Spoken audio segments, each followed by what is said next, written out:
Guinness world రికార్డును లక్ష్యంగా చేసుకుని నిర్వహించనున్న భారీ డ్రోన్ షో ఈ సమ్మిట్ లో ప్రధాన ఆకర్షణగా నిలవనుందని అధికారులు వెల్లడించారు. 2 రోజుల పాటు జరిగే ఈ సదస్సులో దేశ విదేశాల నుంచి సుమారు 600 మంది విఐపీలు 1500 మంది ప్రతినిధులు పాల్గొననున్నారు. రేపు మధ్యాహ్నం 1 గంటకు సదస్సు లాంఛనంగా ప్రారంభం కానుండగా మధ్యాహ్నం 2:30 సీఎం రేవంత్ రెడ్డి కీలక ఉపన్యాసం చేయనున్నారు. ఇక ఇదే అంశానికి సంబంధించి మరింత సమాచారాన్ని మా ప్రతినిధి రామ్ నరేష్ లైవ్ లో అందించడానికి సిద్ధంగా ఉన్నారు. రామ్ నరేష్, చెప్పండి.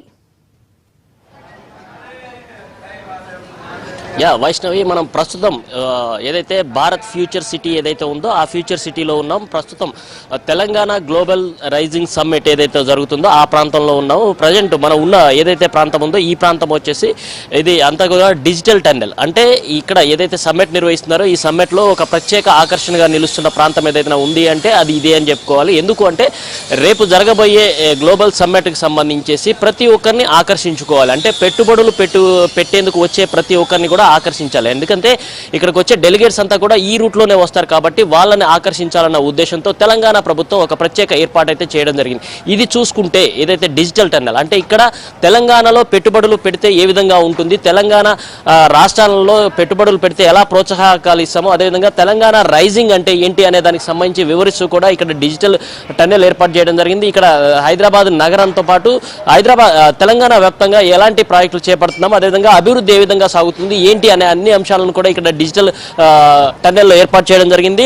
మొత్తంగా చూస్తే రేపు ఎల్లుండి నిర్వహించబోయే ఏదైతే గ్లోబల్ సమ్మిట్ ఉందో ఈ గ్లోబల్ సమ్మిట్కి అన్ని ఏర్పాట్లు అయితే పూర్తవుతుందని చెప్పుకోవచ్చు.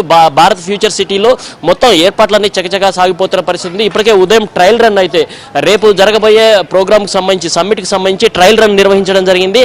ఆ ట్రయల్ రన్ సక్సెస్ అవడంతో కూడా మంత్రులంతా కూడా వచ్చి ఉదయం నుంచి కూడా ఇక్కడికి వివిధ శాఖలకు సంబంధించిన మంత్రులంతా వచ్చి ఒక్కొక్కరుగా వచ్చేసి అధికారులతో రివ్యూ నిర్వహిస్తూ కూడా ఎక్కడ ఎలాంటి లోపాలు జరగకుండా చూసుకోవాలని చెప్పేసి అందరికీ చెప్తున్న పరిస్థితి ఉంది. మా సాయంత్రం కల్లా మొత్తం ఏదైతే సమ్మిట్కి సంబంధించిన ఏర్పాట్లన్నీ కూడా పూర్తయ్యే అవకాశాలు అయితే ఉన్నాయని చెప్పుకోవచ్చు. ఇప్పటికే దాదాపు 99% పనులు అంటే 95% పనులు పూర్తయి ఇంకో 5% పనులు పూర్తి కావాల్సి ఉంది. ప్రధానంగా చూసుకుంటే తెలంగాణ రాష్ట్రంలో దాదాపు 3 లక్షల కోట్ల పెట్టుబడుల లక్ష్యంగా ఏదైతే విజన్ 2047 పేరుతో రేపు ఒక డాక్యుమెంట్ రిలీజ్ చేస్తున్నారో ఆ డాక్యుమెంట్ కోసం అని చెప్పేసి మొత్తం అన్ని కూడా ఏర్పాట్లు చేస్తున్నారు. ప్రపంచవ్యాప్తంగా అందరి దృష్టి తెలంగాణ వైపు ఉండాలి అన్న ఉద్దేశంతోనే ఈ సమ్మిట్ నిర్వహిస్తున్న పరిస్థితి ఉందని చెప్పుకోవచ్చు. ఇప్పుడు ఏదైతే రేపు నిర్వహించబోయే సమ్మిట్ ఏదైతే ఉందో రేపు మధ్యాహ్నం 1:30 గవర్నర్ జిష్ణుదేవ్ శర్మ చేతుల మీదుగా ఈ సమ్మిట్ని అయితే ప్రారంభిస్తారు. ఆ తర్వాత 2:30 సీఎం సీఎంకి సంబంధించి కీ ప్రెస్ మీట్ అంటే మీడియాకి సంబంధించి ఒక ఇష్యూ అంటే ఈ గ్లోబల్ సమ్మిట్కి సంబంధించిన కీ నోట్ విడుదల చేస్తారు. దీనికి సంబంధించి అంటే గ్లోబల్ సమ్మిట్ ఎందుకు నిర్వహిస్తున్నాము ఏంటి అనే అన్ని అంశాలను సీఎం రేవంత్ రెడ్డి ప్రతినిధులకు వివరిస్తారు. మొత్తం చూసుకుంటే 6 ఖండాలు దాదాపు 54 దేశాలకు సంబంధించి 152 మంది ప్రతినిధులు ఇక్కడ రేపు జరగబోయే సమ్మిట్కి వస్తున్న పరిస్థితి ఉంది. దేశ విదేశాల నుంచి దాదాపు 600 మంది వివిఐపీలు వస్తున్నారు. అదేవిధంగా వివిధ రాష్ట్రాలు అంటే దేశవ్యాప్తంగా మిగతా ప్రాంతాల నుంచి కూడా దాదాపు 1500 మందికి పైగా అంటే దాదాపు 2100 మంది డెలిగేట్స్ అంటే వివిఐపీలు వీళ్ళంతా కూడా వస్తున్నారు కాబట్టి వాళ్ళకి తగ్గట్టుగా ఏర్పాట్లు చేయడం జరిగింది. ఇక్కడ మొత్తం 27 అంశాలపై చర్చా వేదికలు ఏర్పాటు చేస్తారు. ప్రతి అంశానికి సంబంధించి అంటే తెలంగాణ రాష్ట్రంలో పెట్టుబడులు పెట్టడానికి ఏ అంశాలు ఉన్నాయి, ఆ ఏ రంగాల్లో తెలంగాణ రాష్ట్రం అభివృద్ధి చెందుతుంది, అక్కడ ఏ ఇండస్ట్రీస్ ఎక్కువగా గ్రోత్ ఉంది, ఇక్కడ పెట్టుబడులు పెడితే ఎలాంటి ప్రోత్సాహాలు ప్రభుత్వం ఇస్తుంది, తర్వాత ఈవీ పాలసీ కానీ అదేవిధంగా పెట్టుబడులకు సంబంధించి కానీ ఇటు ఫార్మా రంగానికి సంబంధించి కానీ ఇది ఏరోనాటికల్కి సంబంధించి కానీ ఇట్లా ప్రతి రంగానికి సంబంధించి తెలంగాణ రాష్ట్రం ఏ విధంగా ప్రోత్సాహకాలు అందిస్తుంది, ఇక్కడ పెట్టుబడులు పెడితే ఎలా ముందుకు వెళ్ళొచ్చు అనే అన్ని అంశాలను కూడా వివరించేందుకు ఈ గ్లోబల్ సమ్మిట్ను యూజ్ చేస్తున్న పరిస్థితి ఉందని చెప్పుకోవచ్చు. మొత్తంగా చూసుకుంటే గ్లోబల్ సమ్మిట్కి సంబంధించేసి ఇప్పటికే దాదాపు 50 కంపెనీలు గ్లోబల్ సమ్మిట్లో పెట్టుబడులు పెట్టేందుకు సిద్ధమైన పరిస్థితి ఉందని చెప్పుకోవచ్చు. రాష్ట్ర వ్యాప్తంగా ఇక్కడ పెట్టుబడులు పెట్టేందుకు ఇప్పటికే 1,00,000 కోట్లకు సంబంధించి 14 కంపెనీలకు సంబంధించి వాళ్ళంతా కూడా సిద్ధంగా ఉన్నారని చెప్పుకోవచ్చు. మరోవైపు 36 సంవత్సరాలు చర్చలు ఫైనల్ అయినట్టు తెలుస్తుంది. రేపు జరగబోయే సమ్మిట్లో 1,00,000 కోట్లు పెట్టుబడులు పెట్టేందుకైతే కొన్ని కంపెనీలు సిద్ధమైనట్టు తెలుస్తుంది. దానికి సంబంధించి రేపు ఎంఓయూలు కూడా చేసుకునేందుకు కూడా ప్రభుత్వం సిద్ధమైందని చెప్పుకోవచ్చు. మరోవైపు ఒప్పందాలు పూర్తయిన తర్వాత దీనికి సంబంధించి అంటే ఇక్కడ ఉద్యోగ అవకాశాలు కల్పించాలి, అదేవిధంగా పెట్టుబడులను ప్రోత్సహించాలన్న ఉద్దేశంతోనే ప్రభుత్వం ఈ సమ్మిట్ నిర్వహిస్తుంది. 2047 విజన్తో ముందుకు వెళ్తున్నాము. అందులో భాగంగానే 3 లక్షల కోట్ల పెట్టుబడులు ఇక్కడ తెలంగాణ రాష్ట్రంలో సాధించాలన్న ఉద్దేశంతోనే ఈ సమ్మిట్ నిర్వహిస్తున్నాం. కాబట్టి ఈ సమ్మిట్ను విజయవంతం చేసేందుకు అన్ని శాఖలు కూడా సమన్వయంతో పనిచేయాలంటూ కూడా సీఎం రేవంత్ రెడ్డి చెప్పిన పరిస్థితి ఉందని చెప్పుకోవచ్చు. నిన్న సమ్మిట్ ప్రాంతానికి వచ్చి ఇక్కడ పనులు జరుగుతున్న తీరునన్నింటినీ కూడా సీఎం రేవంత్ రెడ్డి పరిశీలించడం జరిగింది. అదేవిధంగా మంత్రులు వాళ్ళకి సంబంధించిన కేటాయించిన ఏవైతే పనులు ఉన్నాయో ఆ పనులన్నింటికి సంబంధించి ఆ శాఖలకు సంబంధించి ఎప్పటికప్పుడు రివ్యూలు కూడా నిర్వహిస్తున్న పరిస్థితి ఉంది. అధికారులంతా కూడా ఇక్కడ ఉండేసి పనులు ఎలా జరుగుతున్నాయి ఏంటి, వచ్చే అతిథులకు కానీ అదేవిధంగా ఇండస్ట్రీస్ దానికి ఎక్కడ సమస్యలు రాకుండా చూడాలని చెప్పేసి వాళ్ళకి 5 స్టార్ ఆతిథ్యం అందేలాగా, అంటే తెలంగాణ వచ్చి పెట్టుబడులు పెడితే ఏ విధంగా ఉండాలి ఏంటి, వాళ్ళకి ఆతిథ్యం ఏ విధంగా ఉండబోతుంది, అన్ని అంశాలను కూడా తెలంగాణకు సంబంధించి అంటే తెలంగాణ రాష్ట్రానికి సంబంధించి ఒక ప్రత్యేక ఆహ్వానం ఉండాలి అన్న ఉద్దేశంతోనే ఇక్కడ అన్ని కూడా ఏర్పాట్లు జరుగుతున్న పరిస్థితి ఉందని చెప్పుకోవచ్చు. ఏదైతే రేపు పెట్టుబడులు పెట్టే వాళ్ళు ఉన్నారో వాళ్ళకి సంబంధించి డిపిఆర్ కూడా సిద్ధం చేసినట్టు తెలుస్తుంది. అయితే భూ కేటాయింపులకు సంబంధించి మాత్రం మొత్తం అంతా ఎంఓయూలు ఇవన్నీ పెట్టుబడులకు సంబంధించి అంతా ఫైనల్ అయిన తర్వాతనే భూ కేటాయింపులు ఉంటాయని చెప్తున్నారు. ప్రధానంగా చూసుకుంటే ఉద్యోగ అవకాశాలు, ఇక్కడ పెట్టుబడులు పెట్టి ఉద్యోగ అవకాశాలు కల్పించాలన్న దానిపైనే ప్రభుత్వం ఎక్కువగా దృష్టి సారిస్తున్నట్టు తెలుస్తుంది.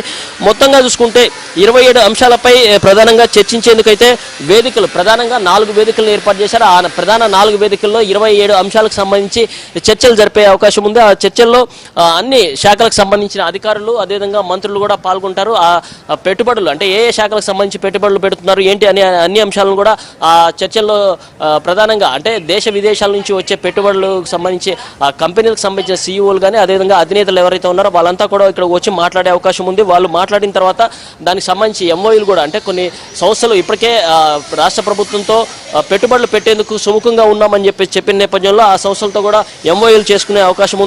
8-9 తేదీల్లో చాలా కీలకంగా అంటే రేపు ఎల్లుండి రెండు రోజులు కూడా చాలా కీలకంగా వ్యవహరించే అవకాశం ఉందని చెప్పుకోవచ్చు. మరోవైపు ఏదైతే సామాన్య ప్రజలు కానీ అదేవిధంగా పబ్లిక్ విజిట్ చేసుకునేందుకు 10వ తేదీ నుంచి 13వ తేదీ వరకు ఇక్కడ వచ్చి చూసుకునేందుకు అంటే ఇక్కడ గ్లోబల్ సమ్మిట్ అంటే ఏంటి దానికి సంబంధించి ప్రజల్లోకి విస్తృతంగా తీసుకెళ్లాలన్న ఉద్దేశంతో రాష్ట్ర ప్రభుత్వం 10వ తేదీ నుంచి 13వ తేదీ వరకు సామాన్యులందరూ కూడా వచ్చే విధంగా అన్ని ఏర్పాట్లు చేయడం జరిగింది. అదేవిధంగా ఎవరైతే వివిఐపీలు వీళ్ళందరూ వస్తారో వాళ్ళ కోసం అని చెప్పేసి 3 హెలిప్యాడ్లను కూడా సిద్ధం చేయడం జరిగింది. ఎక్కడా కూడా ఎలాంటి అవాంతరాలు తలెత్తకుండా కూడా ఏర్పాట్లు చేస్తున్న పరిస్థితి ఉంది. ఇక్కడ సమ్మిట్కి సంబంధించి ప్రధానంగా గతంలో ఎన్నడూ లేని విధంగా ఇక్కడ గ్లోబల్ ఇన్నోవేటివ్ సిస్టమ్ని ఇక్కడ చూపించాలన్న ఉద్దేశంతో తెలంగాణ ప్రభుత్వం ఉందని చెప్పుకోవచ్చు. దానికి తగ్గట్టుగానే ఇక్కడ అంతా కూడా ఈసారి సిస్టమ్ అంతా కూడా మార్చేయడం జరిగింది. గతానికి భిన్నంగా ఇక్కడ అన్ని కూడా ఏర్పాట్లు జరుగుతున్నాయి.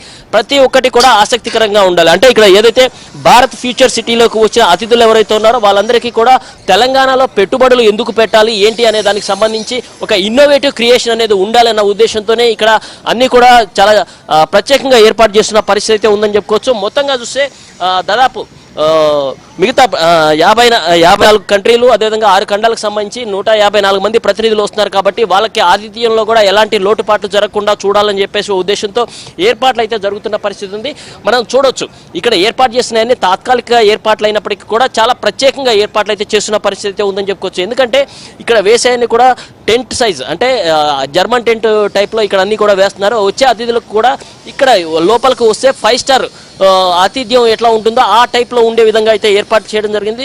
ఇవన్నీ కూడా తాత్కాలికమైనప్పటికీ కూడా లోపల మాత్రం 5 స్టార్ అనుభూతి కలిగేలాగా అన్ని ఏర్పాట్లు అయితే చేస్తున్నారు. జరుగుతున్న ఏర్పాట్లకు సంబంధించి ఎక్కడ చిన్న లోపం కూడా జరగకుండా కూడా ఏర్పాట్లు చేస్తున్న పరిస్థితి ఉంది. ప్రతి ఒక్కటి కూడా ఇన్నోవేటివ్గా ఉండాలన్న ఉద్దేశంతో రాష్ట్ర ప్రభుత్వం ప్రత్యేకంగా డిజైన్లు చేస్తున్న పరిస్థితి ఉందని చెప్పొచ్చు. ఇప్పుడు మనం చూడొచ్చు ఏదైతే ఇక్కడ టెంట్ ఉందో ఇది టెంట్ లాగా లేదు. చూస్తే 5 స్టార్ హోటల్లో ఎట్లా మనం వెళ్తే ఎపీరియన్స్ ఉంటుందో ఆ ఎపీరియన్స్ కనబడేలాగా అయితే ఏర్పాటు చేయడం జరిగింది.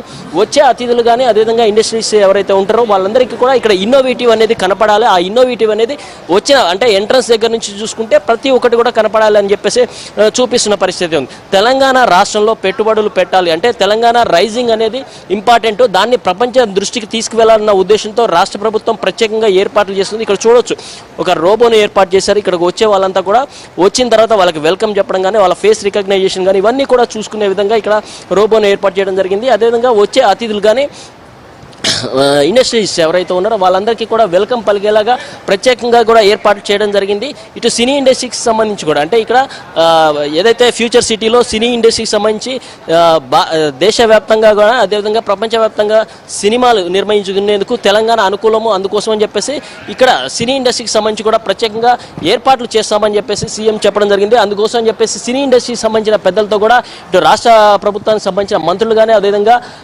ఇతర సంబంధించిన అధికారులు కూడా మాట్లాడుతున్న పరిస్థితి ఉంది.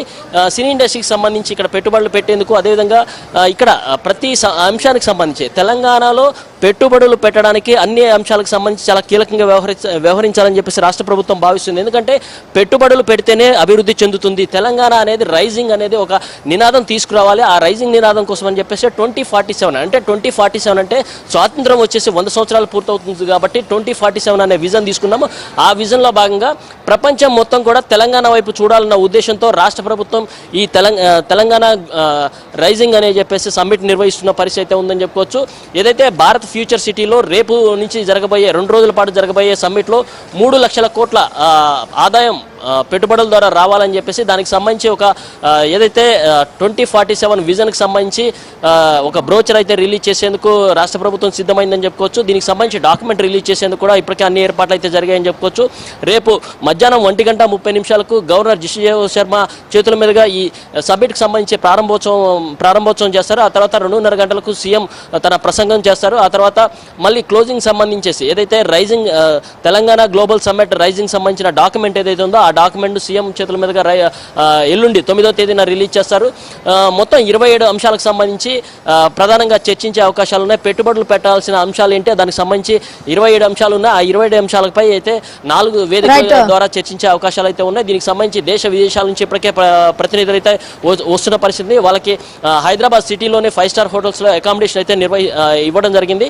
వాళ్ళంతా కూడా రేపు ఇక్కడికి వచ్చేందుకు ట్రాఫిక్ సమస్యలు కానీ అదేవిధంగా ఇక్కడ ఎలాంటి సమస్యలు తలెత్తకుండా కూడా ప్రత్యేకంగా ఏర్పాట్లు చేయడం జరిగింది. అదేవిధంగా 3 హెలిప్యాడ్లు కూడా ప్రత్యేకంగా ఏర్పాటు చేసిన పరిస్థితి ఉందని చెప్పుకోవచ్చు. Vaishnavi. Right, thank you Ram Naresh.